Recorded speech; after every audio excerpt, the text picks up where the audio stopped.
নমস্কার বন্ধুরা, আজকে আমি রান্না করব দই কাতলা। তার জন্য কাতলা মাছ নিলাম। মাছের লবণ, হলুদ আর কাশ্মীরি লঙ্কার গুঁড়ো দিয়ে ভালো করে মেখে নেব।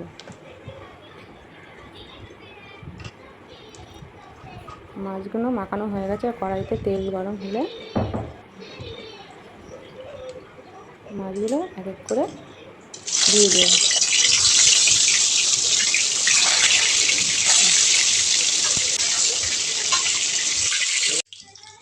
মাছ ভাজা হয়ে গেছে, তুলে নেব। ওই তেলে ফোড়নে দেবো শুকনো লঙ্কা, কালো জিরে আর পেঁয়াজ কুচি দিয়ে লাল লাল ভাজা হলে তারপরে আদা রসুন কাঁচা লঙ্কা বাটা দিয়ে দেবো। কষানো হয়ে গেলে টমেটো কুচি দিয়ে আবার একবার কষিয়ে নেব।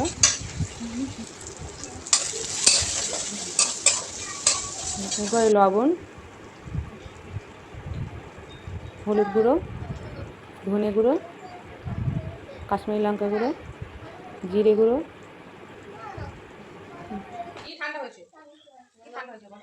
লাল লঙ্কার গুঁড়ো দিয়ে মশলাটা আবারও ভালো করে কষিয়ে নিতে হবে। মশলা কষানো হয়ে গেছে। এবার আমি কাজু আর চিনিবাদাম একসঙ্গে নিয়েছি, সেটা আবারও মশলাটা কষিয়ে নেব। মশলাটা কষানো হয়ে গেলে এবার টক দই দিয়ে দেব।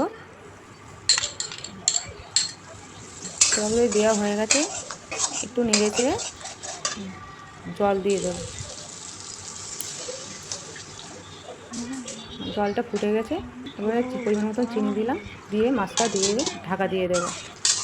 আমাদের দই কাতলা রেডি হয়ে গেছে। বন্ধুরা, ভিডিওটা ভালো লাগলে লাইক ও কমেন্ট করে জানাবেন। যারা আমার চ্যানেলে নতুন আছেন তারা সাবস্ক্রাইব করবেন।